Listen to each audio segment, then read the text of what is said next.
Hey, folks, thanks for hanging in with us. We had a little technical difficulty, but we are good now. And you found caching in the Northwest. Yes, this is the podcast from the birthplace of geocaching right here in the great Pacific Northwest. Now, it's Thursday around 9 p.m. Pacific, and they call me Chris of the Northwest. And we're going to talk about geocaches and geocachers from here and all around the globe. So while you're counting the days until school is out, we will be caching in the Northwest. Boy, I realize I have no reference to that anymore at all. I'm right there with you, but my wife, she knows it's coming, but she hasn't started counting yet. Working at a school for 20 years, and then, of course, going to school, my life no longer resolves in the school year. But anyway, we're not here to talk about that tonight. Tonight, we're here to talk about the new season. Yes, you loved the old season. This is a brand new season coming of NorthShore Rescue with Grant from Silvapark Films. Double thumbs up from Land Monkey. So we are super excited, and welcome back, Grant. Thanks for having me. I'm glad to have you here. Looking forward to that. Live audience, tell us what you want to know about NorthShore Rescue. Ask your questions, give us your comments, feedback. Chat amongst yourselves. We know you do that. First, of course, it's time to bring in our lost lemur. Some say he's bedazzled his GPS. And others say he is like a boomerang. He's oddly shaped and he keeps coming back. All we know is he's called Land Monkey. Hey, good to be back. It is Thursday night. And we are here. We are live. We are having a podcast. I'm hanging out with a bunch of cool folks. And I want to throw out a quick reminder to everyone how much we appreciate the support of our patrons who help to keep this podcast coming each and every week. A thanks to Landsharks, one of our corporate denial level sponsors. If you want to check out cool geocaching and outdoor safety supplies, well, head on over to landsharkz.ca or visit them in person in Esquimalt. And, check it all out at landsharks.ca. And our other corporate denial level sponsor, well, that's Gold Country Geotourism. Visit exploregoldcountry.com. Learn about the geotours, learn about the region, learn how to explore it safely so you don't have to call NorthShore Rescue. Don't forget to download the app. And remember to visit them at exploregoldcountry.com. And if you want to know more about supporting this show, well, head on over and click the Patreon link on the cachingnw.com website. Yes. Thank you so much, folks. You're so welcome. We can't wait to talk about NorthShore Rescue. So we know you want to ask questions. We know you want to get involved. So use the hashtag NSR. You know what that's short for? No signature required. Oh, yeah. Could be that too. Okay. Let's go with NorthShore Rescue for tonight. The rest of the time when you're not getting your packages, then no signature required. Got it. I shouldn't have brought any of that up. Hey, folks, also use the hashtag FATAS to bring up something in the after show. It does not have to be related to geocaching, doesn't have to be related to this show, just something you want to talk about. Yeah, you leave the open-ended questions like that out there. We're just going to jump all over them. It could get us in trouble, but, we've got a chat lackey to help us. Well, we've got at least half of a chat lackey. Yeah. Let's not get crazy here. All right. Well, as we often do, let's talk about a little news first. This is from the Geocaching blog. May is rapidly drawing to a close, and June starts this weekend. Mm-hmm. And with June comes the June solstice. No matter where you are, the solstice, well, it symbolizes change and represents a turning point in the year. It's a time to celebrate, time to geocache, time to reflect, time to look forward to what's coming. And whether you experience a summer solstice or if you're in the Southern Hemisphere and experience a winter solstice in June, Geocaching invites you to join them and get, ready for this, a new geocaching souvenir. I know you're surprised. I'm surprised. Yeah.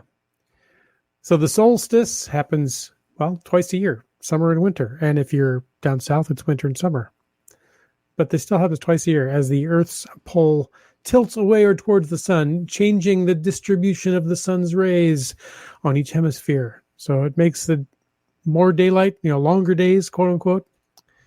Days are still 24 hours, but more hours of daylight per day, or fewer hours of daylight per day in the. Where are you going with this? And hey, I'm just reading stuff here and ad-libbing. But yeah, solstice always brings you something to look forward to. I'm just trying to be specific, Astrology night here. It's like, oh, the days are longer. No, the days are 24 hours long. What? Okay, so why was the tide go out? Can we go into that now? Why the tide... That's the moon. Oh, yeah, well, because if it always came in, we'd all be underwater. Okay. It can't come in forever. It's got to go out sometime. So anyway, Geocaching HQ is a special souvenir exclusively for geocachers to commemorate the June solstice. And you can add that unique piece to your collection by finding one geocache, event cache, and or Adventure Lab location on June 19th through 21st. That's of 2024, of course. Perfect. Bryling says the tide comes in, the tide goes out. You can't explain that. Yeah, and the fog comes in on little cat feet, but that's a whole other thing. Hey, I want to point out that where he wants to exactly. I wanted to point out, because we're already seeing some great questions coming in the live chat. And Chris, you said if people have questions about NorthShore Rescue for Grant, I want to point out that Grant is here to talk about the show NorthShore Rescue. So please try and keep your questions more focused on the show and less about the operations of NorthShore Rescue. Although Grant, I can go into that too. I am a team member. Okay. Now, so yeah. Oh, are you now? Yeah. All right. I'm a resource member. Yeah.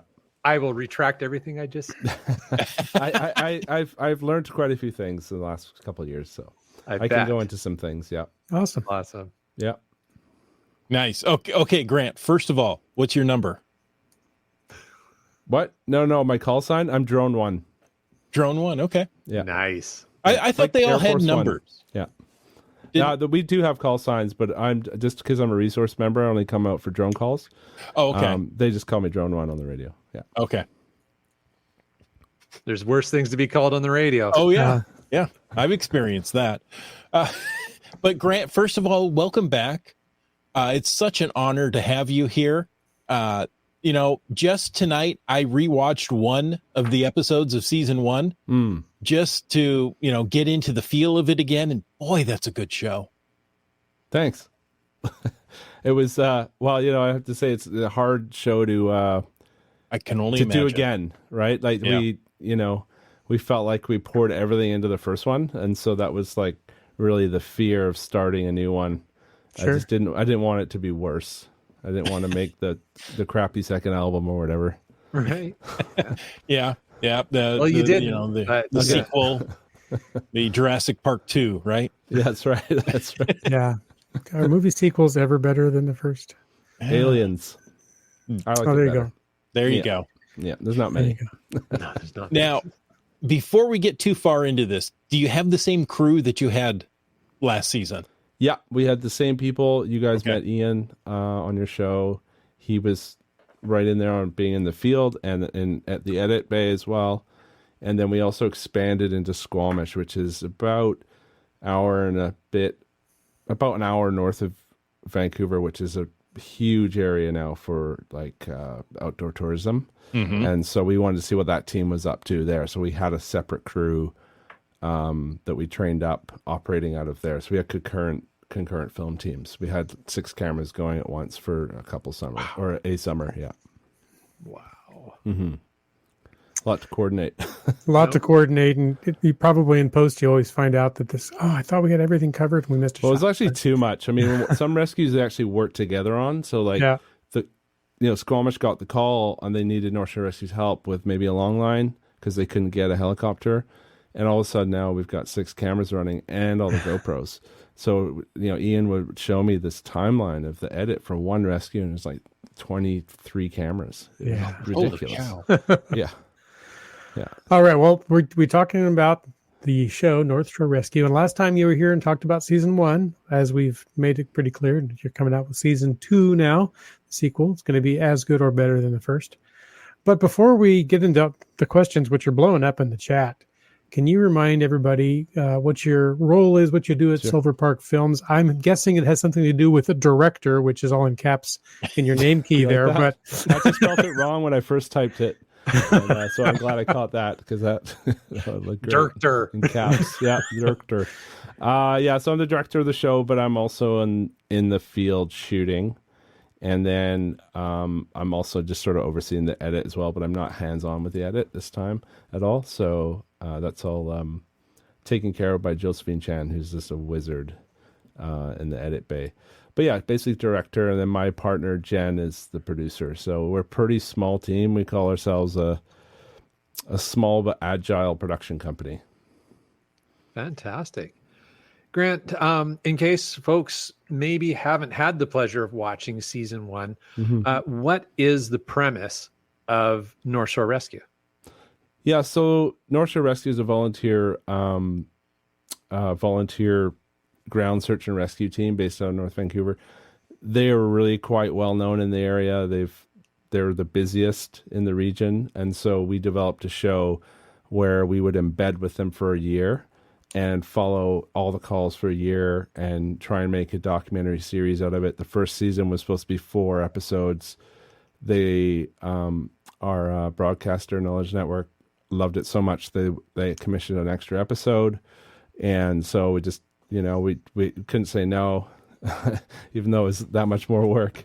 So we did that, and then we put it out there. We didn't know if people would really like it. Because we had gone on so many calls, like we were used to seeing these things, even when they were traumatic. And the public, like the feedback was insane. Like more than any other project we'd done. And there's like every second comment was like, when more episodes, or when season 2 coming? And we're like, oh my goodness, we just trying to catch our breath here.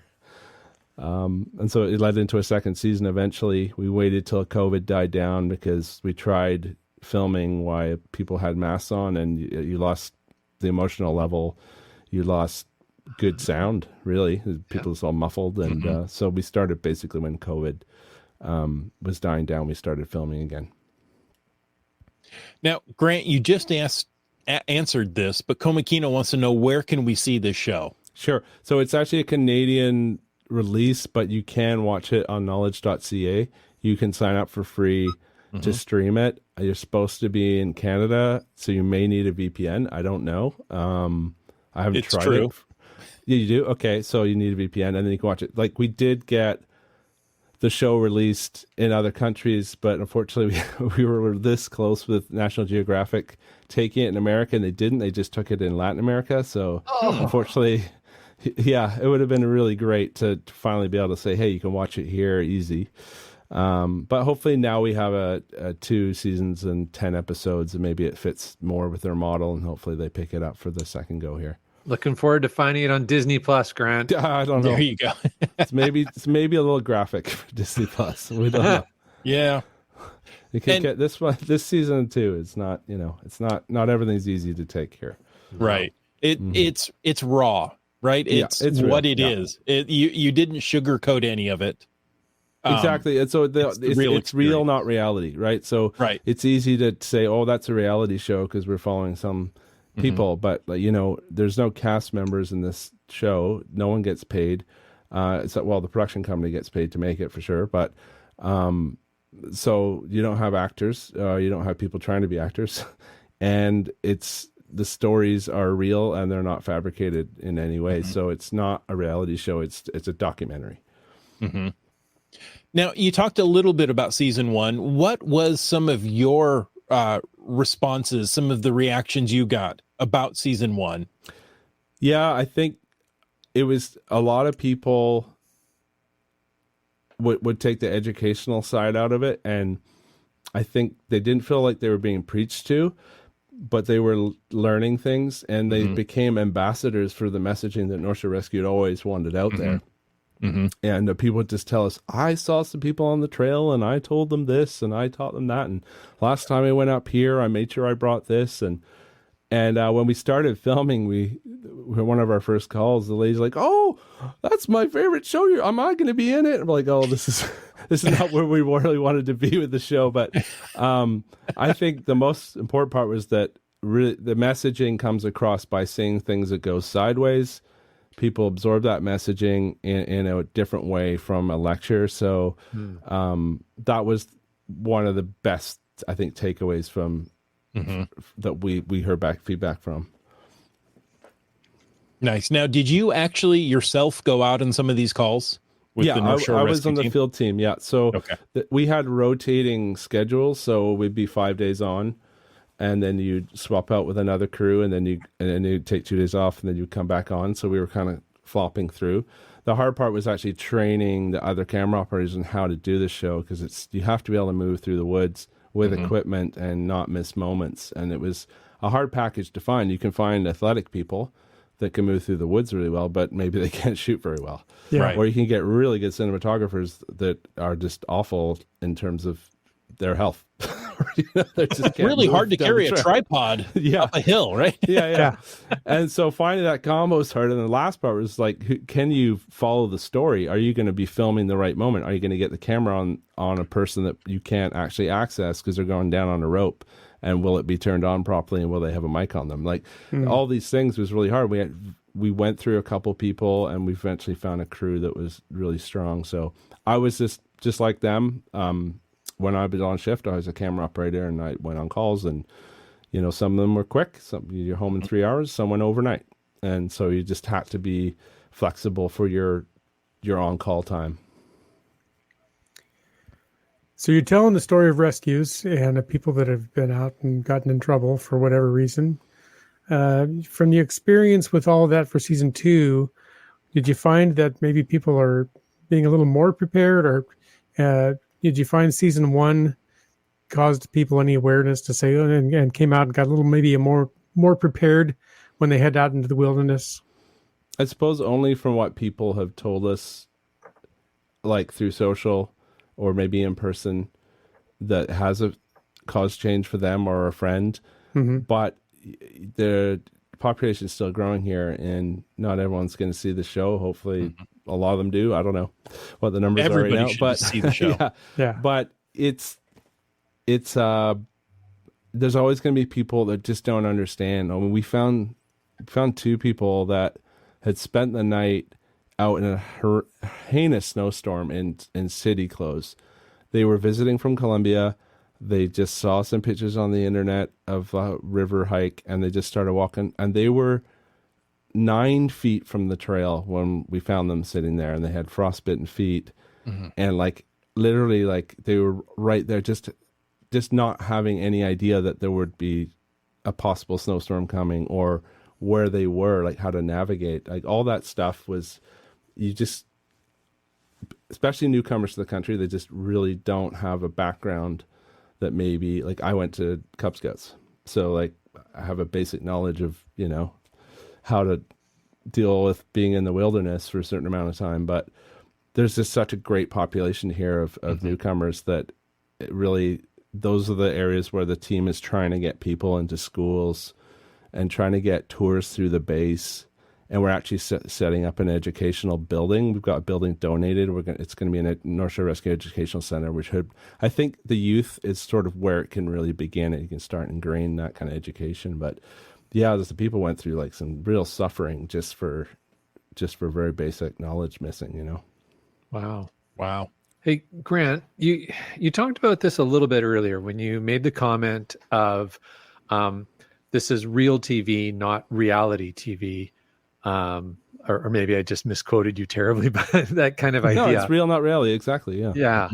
And I think back to, now I've watched episode 1 of season 2, which, man, I full transparency, I was almost in tears by the end of the episode. So good job.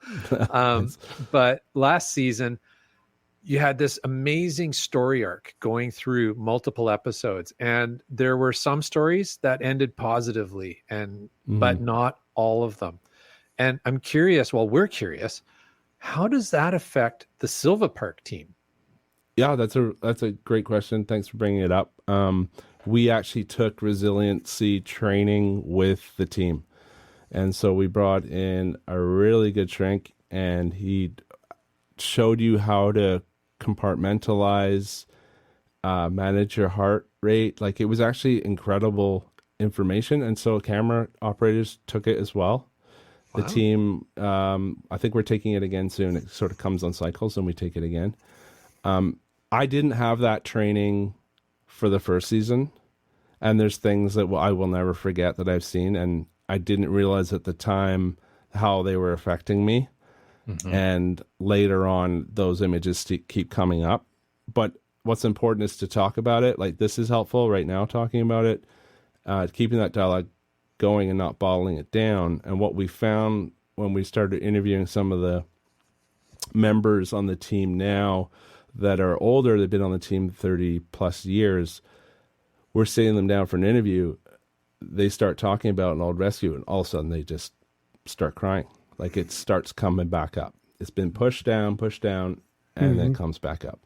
And, you know, that is shifting. It's shifting. It's okay to talk about it now. It's not about being tough. It's about, you know, processing what you see. I mean, paramedics see this all the time.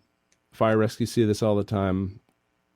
There's programs of that. It's good to see that come into ground search and rescue because it's not a profession. It's a volunteer gig. You could be an accountant, and then that night you're dealing with a suicidal person.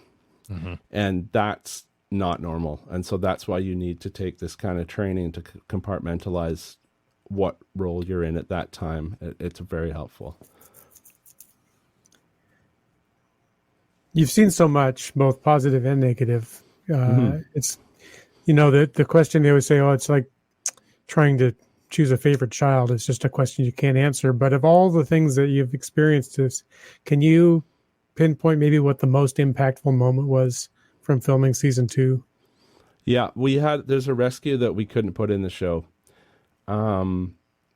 We had a new camera operator on, and he responded to a kayaker that had been called in as drowned. Their friends had been able to pull them to the side of the river and had commenced CPR. The message came out through a spot device or an inReach, so there was a delay there. We flew in with a hoist helicopter and with the NorthShore Rescue, and then I actually was with the Squamish team at the time, so I went in on the ground. I came a little bit behind our camera operator, and he went in, and he knew the guy. Our camera operator knew the guy that drowned.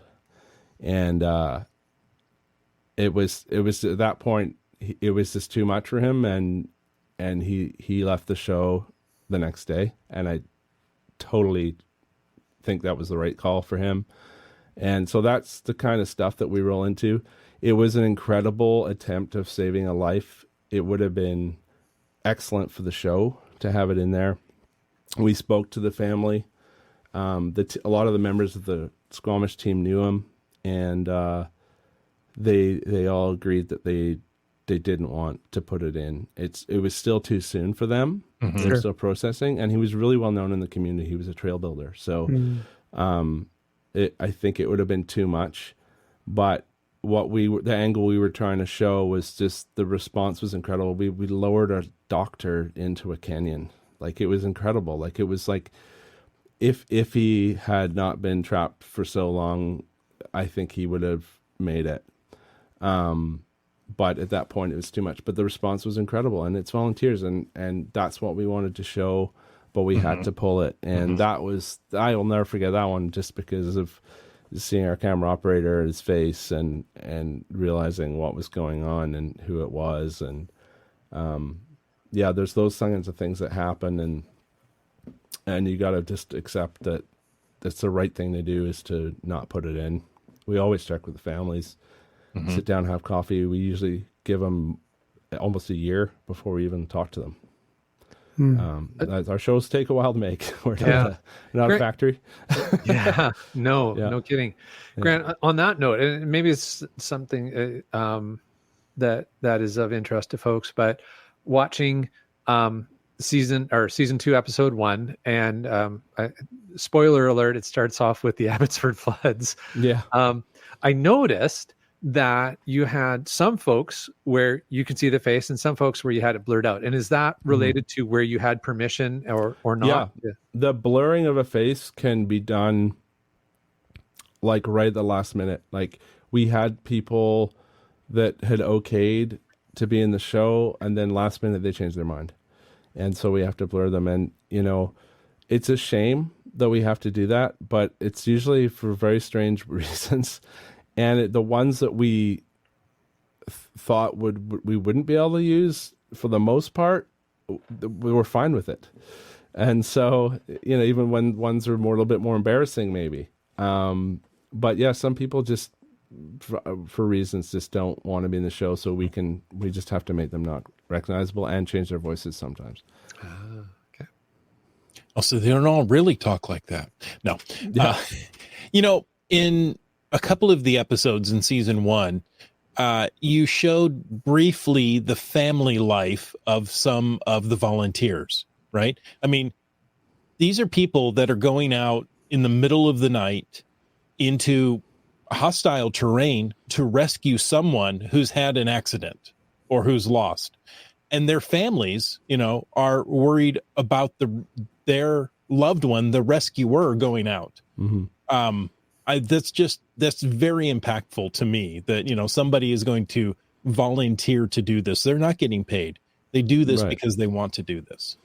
Yeah, it's actually pretty addictive. The whole, like, you're not getting paid, but you're volunteering. It does feel really amazing. I had my first thermal drone find last winter, and it just felt so good to finally contribute something back like that. I've been filming for so long, if someone came up to me, I'm hurt, I'd be like, I can film it really well, but I can't do much else. Look at this shot.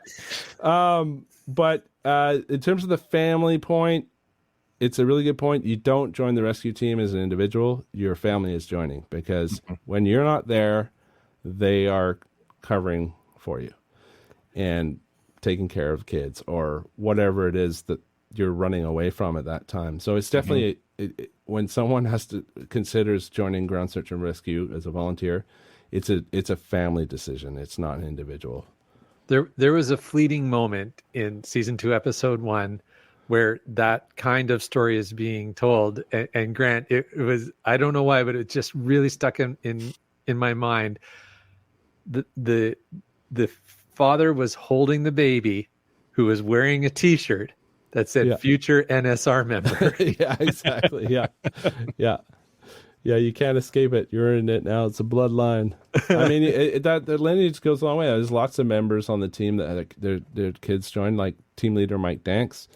I'm really happy that we were able to feature his father a lot coming up in this next season, Alan, who was on the team for many years, and hear his stories. And he's in really poor health now, so we were able to show him the finished show before he got to a really bad stage. So it was really great, because I felt like in the first season, if I did regret anything, it wasn't that we couldn't feature the work put in by so many people from the past as well. So I feel like we've given those people an opportunity to speak and share their stories. And we found a gold mine of history. We found a bin filled with photographs and VHS tapes, and we're actually able to put a rescue together in VHS from the past and tell that this season as well. So it's like, as I was looking for a photo of something, I would pull a tape out and it would be like the rescue that I was trying to find something for. I just couldn't believe it. It was like the Ark of the Covenant of history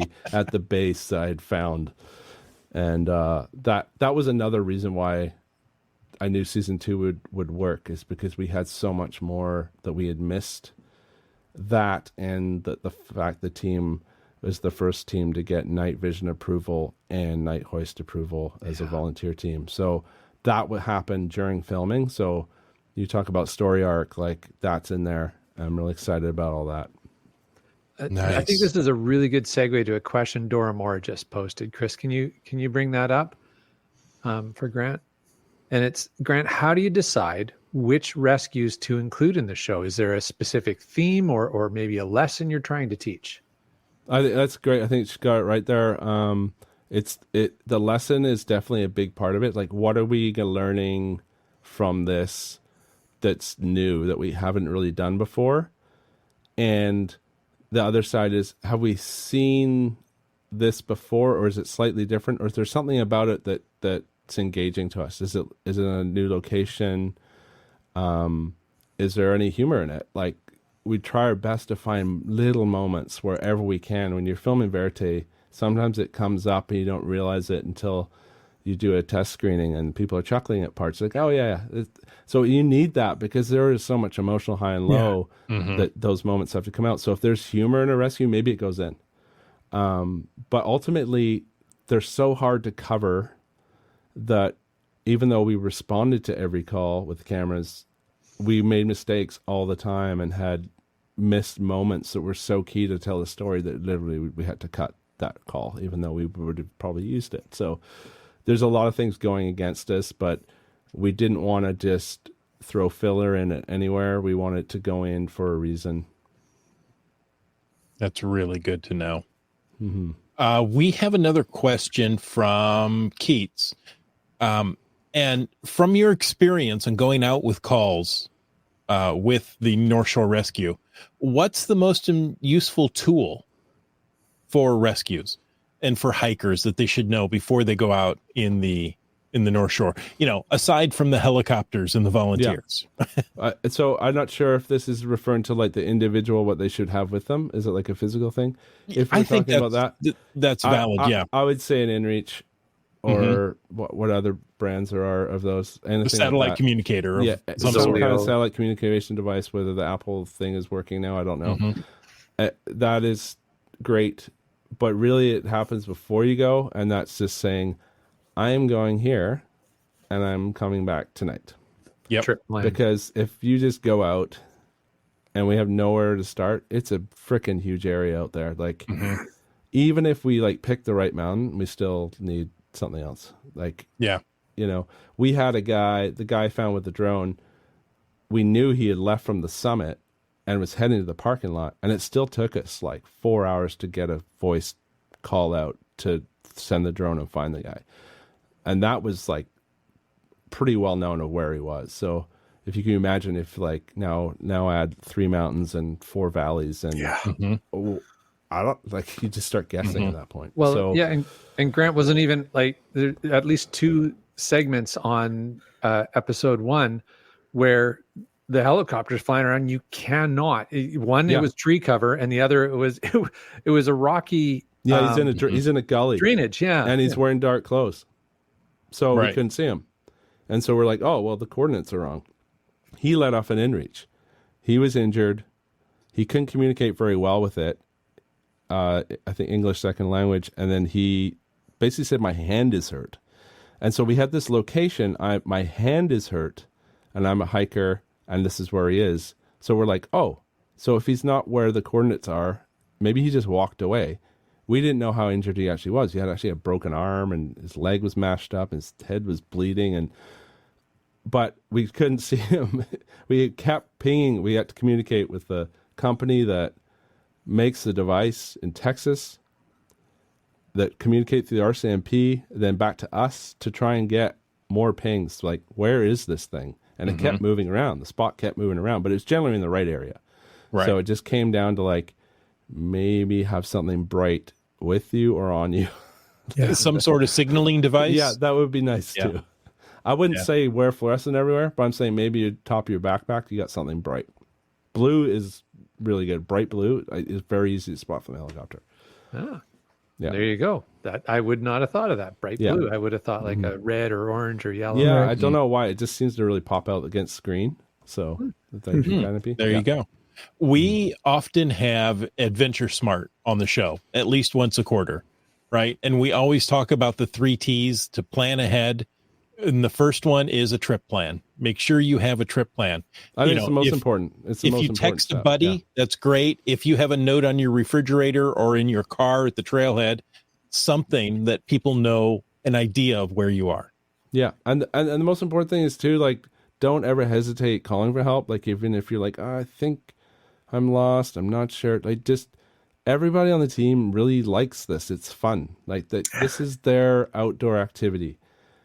maybe you like geocaching. These guys like going down a trail to find someone in drainage. Like they're fun. So don't hesitate thinking, oh no, they're going to be all pissed because I'm coming out to rescue someone. It's super great to get people and help them, and everyone's happy. And it's also good for repetition, for especially like helicopter evolutions. Like, okay, the more these guys hoist in tricky terrain, the better they're getting, and it keeps the skills up of the hoist operator and the pilots. And it don't think about the expense. It's very minimal in the big scale things. Call for help, because if you start trying to get your way out of there, or you're partially injured, you could get worse. I mean, we've seen that. People don't call, they get into really spicy spots, and it becomes a very complicated rescue. No, good point. Good point. Maybe we'll jump back and talk about the technical production of the show a little bit, Grant. Sure. So you mentioned earlier that COVID kind of put a bit of a bump in the filming schedule. But once you guys got underway, how long did it take the team at Silvapark, the production team, to get this current season 2 episodes ready to air? Well, like in terms of filming, we did it over a year, because we had to pull that key rescue I mentioned earlier and go back on call for 3 more weeks there to find something to fill it. And then also we did some development to say, hey, we want to do this in season 2. We'd like a little bit more budget, please, to do it. We want to do more crews. And so there was that stage, so that added time. But mainly the footage you're going to see in the show is from a year, more or less. And then that would be, some of it's concurrent, right? So the 2 different teams in that same summer would have been doing things at the same time. So yeah, about a year. And then the post took us a long time. Just seemed to I don't know why we're supposed to be better at it the second time around, but we were, I think we were really stressed about it not being as good. So we were working extra hard to make sure everything was at least the same quality, hopefully exceeding in spots. And I think we achieved it in some writing this time. I think our writing is better. Okay. There's some really good stuff coming up I'm really proud of, with the cold cases that we learned about, and some incredible tie-ins to current rescues with those. And it's a behemoth. Like, it's just so hard to make. But yeah, 1.5 to 2 years till it's done, something like that. Maybe more than 2 years. I don't know. It's been a long time. Well, maybe following on to that, a question from Keats here. Where and or what was the most challenging thing to film during season 2? Well, there's a couple stages. One was just learning how to film in the night vision helicopter. We rely a lot on GoPros for wearable cameras in tight spots and lowering on the hoist, and whether they would perform in low light was a concern. We end up switching to DJI action cameras because they were a little bit better in low light. Those were just like technical logistics that we had to keep dealing with, like how to mount to the hoist hook, the camera, and things like that. So and this new helicopter, even though it was this big, looks like a massive helicopter, it's actually really low ceiling. They bought it from Japan. It's like for very small people. And so now used to have GoPros on people's heads. Now we're having to side mount them and stuff because they kept clipping them on the roof. So there's that side. And then in terms of rescues, physically, there's a really tough one in one of the episodes where it went all night and the weather couldn't have been worse. It was a mix of torrential rain, and then as we climbed the mountain, it started turning into snow, and we're dealing with like hypothermic subjects and trying to keep ourselves warm I think we started the call like 8 p.m. and we got out at like 4 or 5 in the morning. It was just exhausting to film and keep the equipment running. Like, it was so wet that, basically my mic was cutting out. We're relying now on lav mics and just trying to juggle this while there's chaos, and then kind of help too, because like these kids are hypothermic. There's like 5 of them. We're like giving them my own down jackets to keep these kids warm. Like, we're just still kind of working the call as well as filming it. Sometimes it felt like, and especially now that the team knows me as a resource member more, that they are not going to hesitate turning to me and say, "Can you do this?" Even though I'm supposed to be filming it, Yeah. But that one sticks in my mind because it was just such a behemoth. But just technical challenges were actually more stressful for me. Just trying to get the coverage and trying to keep those crews running and their equipment working, and making sure when that call came in, that we were going to be there. Yeah.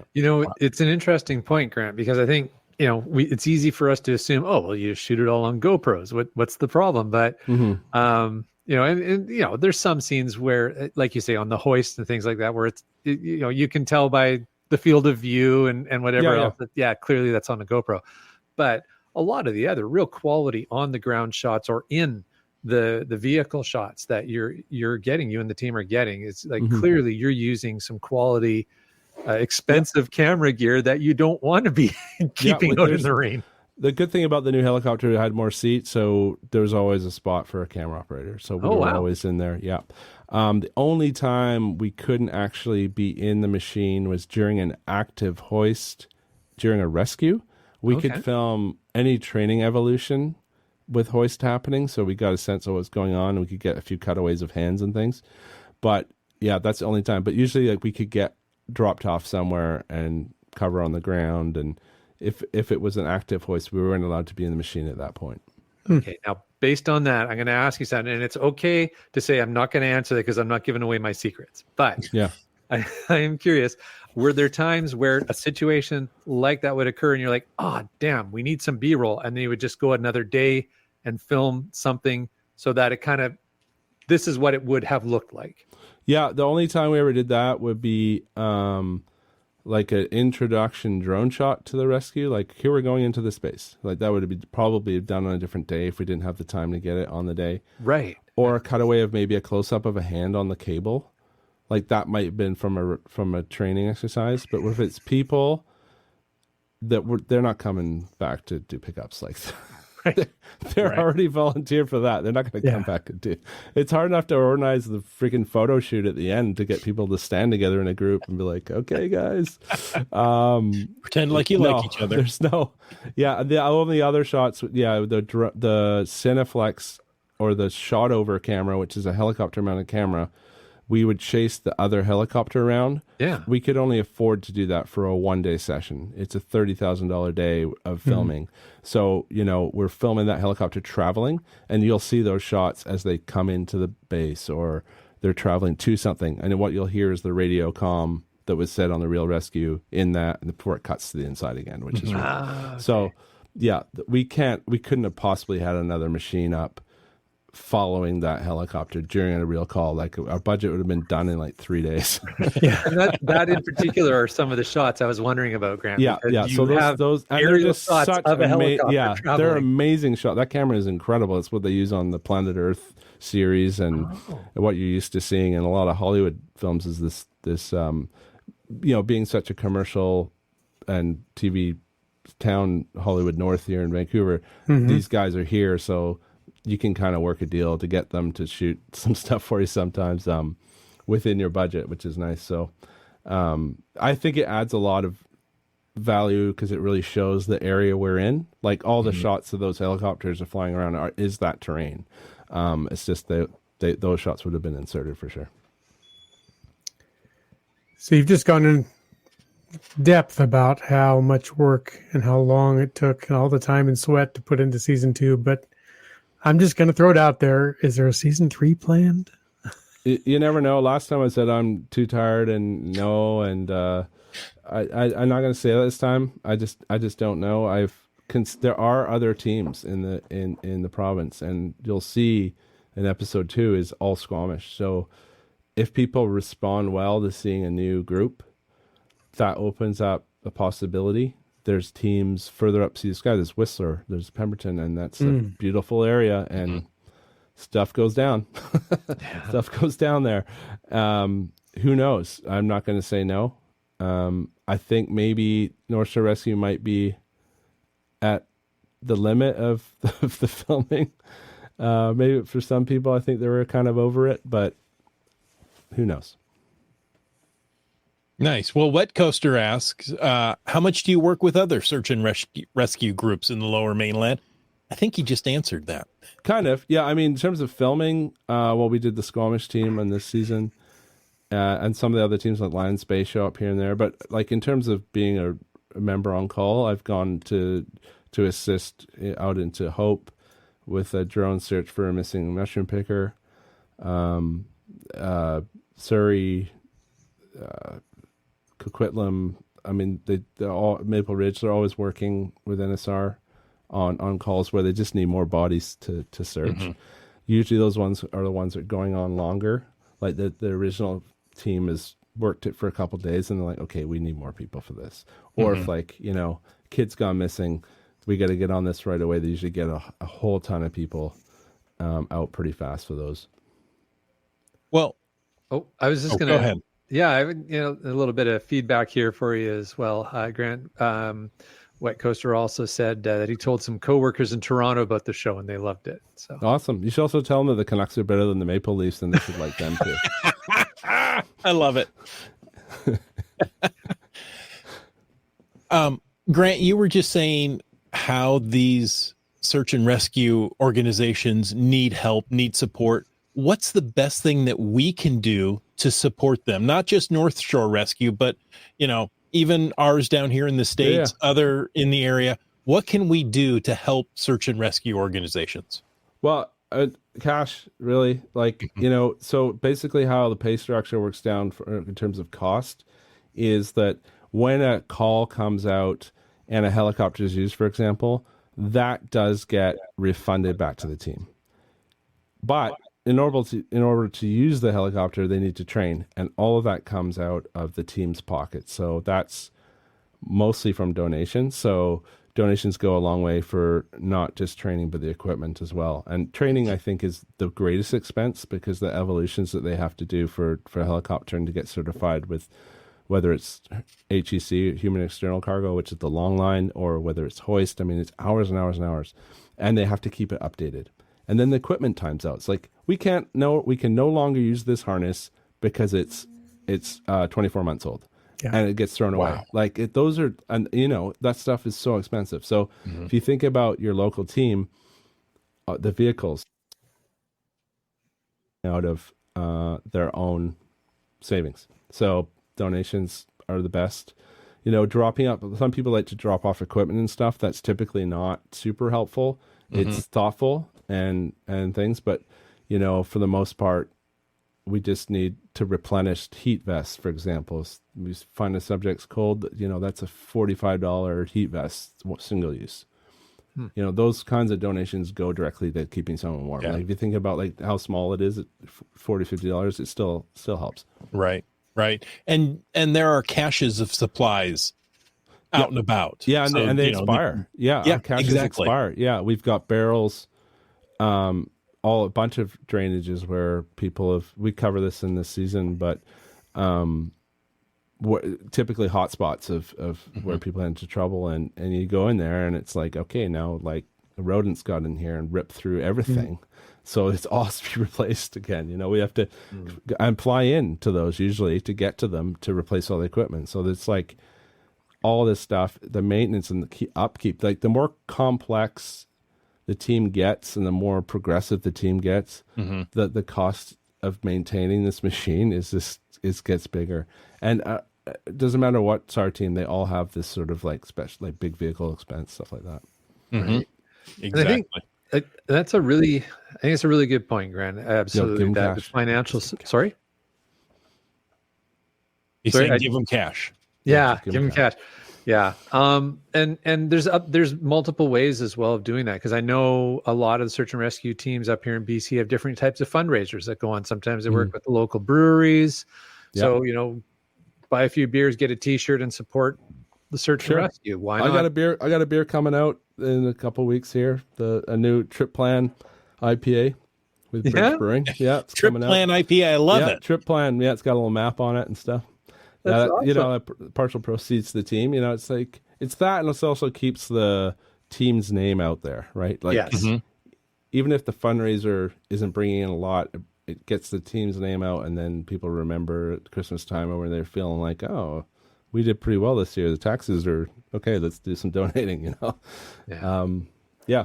But it's not just North Shore Rescue out there. There's many teams that you wouldn't believe get called North Shore Rescue all the time because of their name is out there now. But yeah, those guys need help for sure. Yeah. I know, I think it's Comox Search and Rescue does a 50-50 draw every year over on the island. So yeah, there's all kinds. And you're right. Absolutely. First of all, I think there's like 50 search and rescue groups just in British Columbia. Yeah. I'm not sure the number right now, but yeah, it's somewhere around there. And it's, and we actually got to work with some of the ones further up north because of the night vision helicopter. We got called to go pretty far away. And so I'm really excited about that episode 3, I think. Yeah. It's a good one. For it. It's a good one. I like that one. It's a gooder. Awesome. Yeah. Anything else from the chat, Chris, we want to throw over at Grant? Well, quick question from Keats. Any usage of heavy duty military helicopters in season 2? Military has not been responding as much now because of the new capabilities of North Shore Rescue. So basically, now they can fly at night. It's a Dolphin. It's a smaller helicopter with hoist equipment, autopilot, so it can do night vision missions.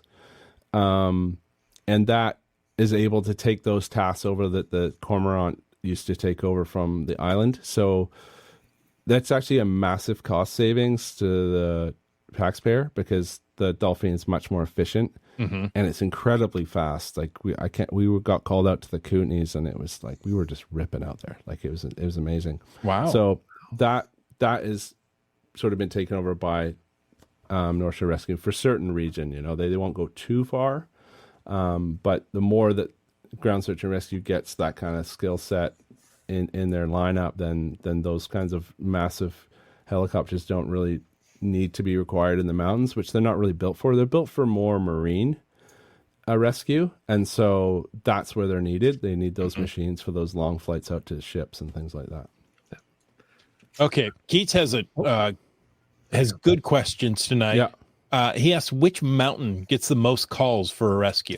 You've got 3 major ones you're working with right there, right? I'd say it's almost okay. So I'd say so Mount Seymour, I would say leans more to the winter, and the second place would be Cypress Mountain.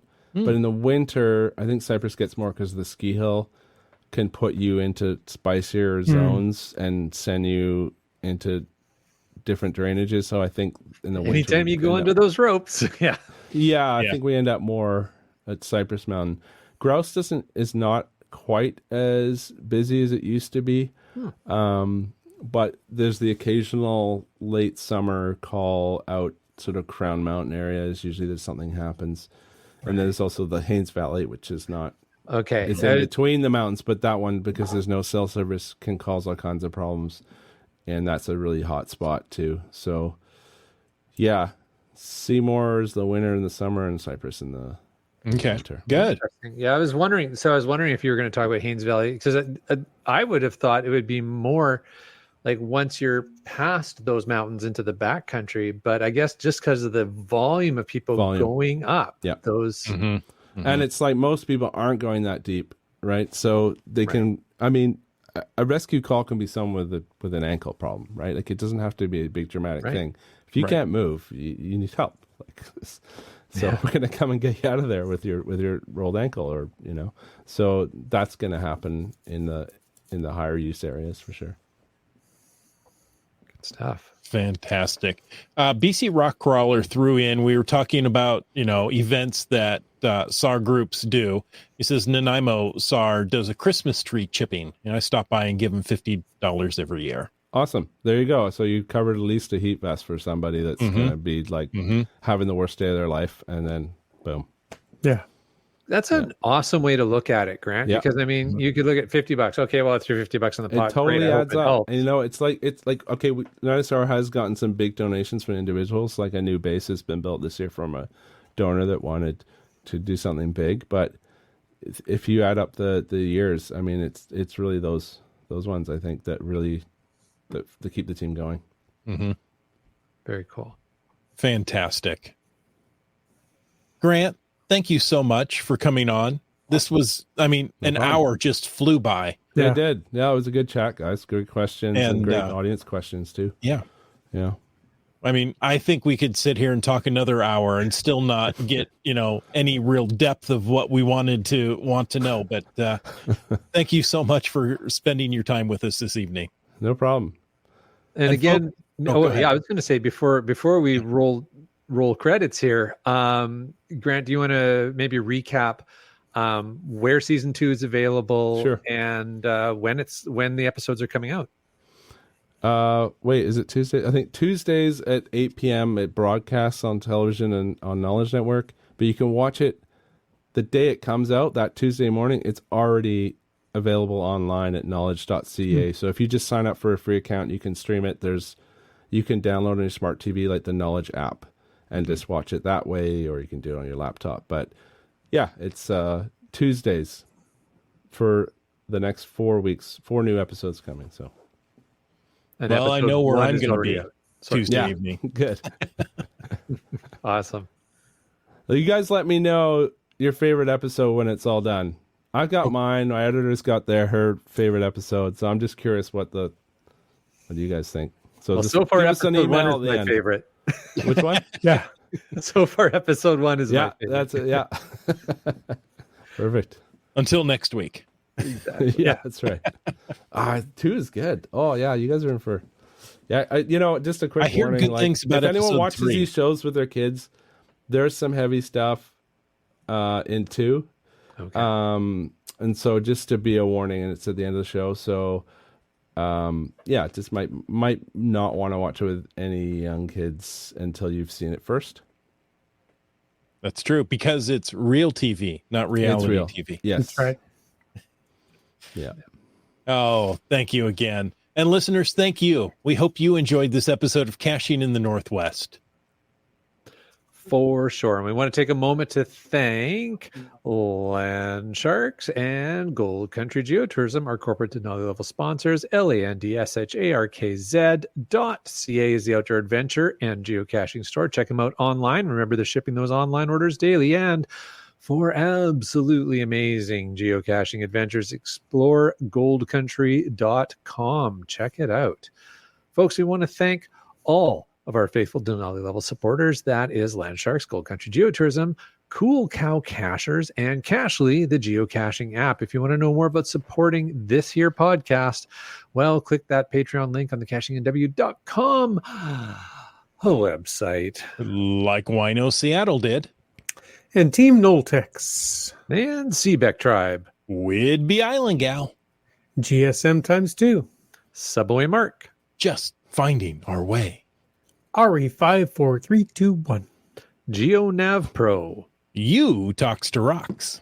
Kid Vegas 19. Skyhawker. BC Rockcrawler. Butterfly Girl. UDAC. Green Words. CRS 98. The Camp Clan. M-Nerve. Railroad. Mountain Bike. Wet Coaster. Boomer 365. Just Carlo. Our newest member, Terrible Tees. Segehove. Kitty Quest. LG 9000. Gas Station Tuna. Geocaches. B Pendragon. Logwork. Antaeus. Trexer. Flagman. Genies. Dora Moore. MC3 Cats. Limax.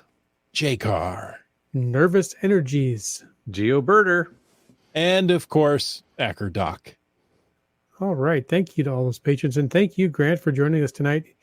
I think you've mentioned it, but if people just got their pen out and want to know how they can get in touch with you, what's the best way to get in touch with you?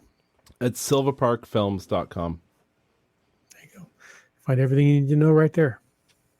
There you go. Awesome. Thanks again, folks. If you want, I want to thank you for taking the time to listen to this episode of Caching in the Northwest. Your support helps keep the shows coming. So if you like the show, please click the Patreon link on the cachingandw.com website. Now, if for some reason you didn't like this show, and I have no idea why, but maybe this just wasn't for you. Let us know what you want us to talk about. But if you like the vibe, please subscribe wherever you get your podcasts and give us a review. Because if you were in a restaurant, you would tip. If you were in a live audience, you would clap. But since you're on a podcast, leave us a free, fast, fabulous, fantastic 5-star review. And of course, you can call into 253-693-TFTC and leave us a comment, ask us a question, or help us out on the trail any time of the day or night. And of course, you can email us at feedback@cachingandw.com. Join us every Thursday night at 9 p.m. Pacific for a live show and chat. This show is produced by Chris Umfenauer, Jim Paulwitz, Jay Kennedy, and Brian Lang. It's licensed under a Creative Commons Attribution 3.0 license. Copyright 2024 by Chris Umfenauer. And folks, I ask you to stay tuned for the after show. Somebody has an itchy trigger finger. Jumped right in there. Maybe I don't have enough caffeine. I just couldn't get it out fast enough there. Oh, that was awesome. Grant, thank you so much. That was a really interesting chat. We enjoy having you back. Oh, thanks. Yeah, it was awesome. Yeah, it's good to talk about something. Like I was saying before, it's good to talk about these things even when they get heavy. And I appreciate you guys having me back. Anytime you need therapy, just jump on 9 o'clock on a Thursday and we'll talk with you. Yeah.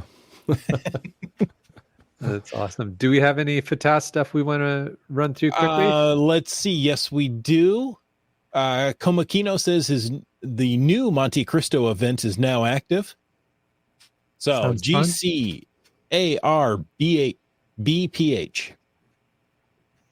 G-Carp. Ooh, carb pH. You got to get the pH balance just right there at the end. Yep. Start Cacher, he's suggesting maybe you want to pitch it to the Reels Network, current home of On Patrol Live. I'm not sure I'm familiar with that network. I don't know any sales agents other than the one we had before. They didn't do a great job, to be honest. So, so maybe you have a new one this season. Let us know. Not saying. We're waiting to see who comes to us and with an idea. But I just want to get it out there. It's not about selling stuff. It's about just getting the biggest audience for sure. Right. And the quality, Grant. I mean, one of the things I really enjoy about watching your work is the very high level of quality in the production. It's impressive. And, as an amateur filmmaker myself, it's very inspiring to watch your work. Cheers. Thanks very much. Appreciate it. Like everyone, I make everyone work really hard in that area. A lot of revisions. Yeah. It's what it takes sometimes, right? Yeah. Yeah.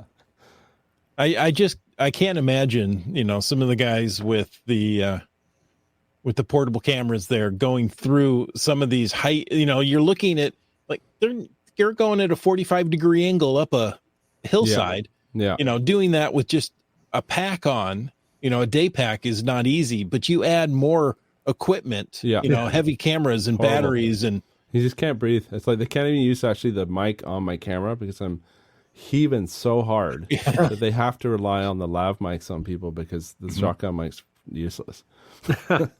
Interesting. It's just me huffing and puffing. That's impressive. Let's see. Keats says he was on Hollyburn Ridge last weekend, got thoroughly soaked and had to climb through a creek canyon. I may as well have jumped into a lake. I was so soaked. Documented it all in an episode though. Way to go. Jeez. Yeah. Careful. Yeah, exactly. What I was thinking. Hypothermia is it's a beast. Yeah.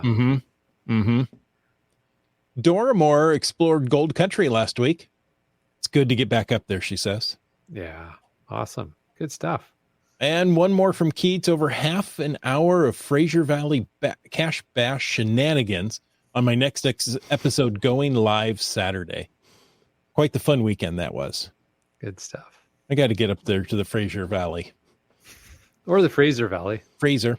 It might be easier to get to. Yeah. And yes, you do need to come back up. Both of you guys need to come back up and visit. Excellent. Fantastic. Okay. Well, thanks, guys. Thank you so much, Grant. And folks, until next week, get out and get caching in the Northwest.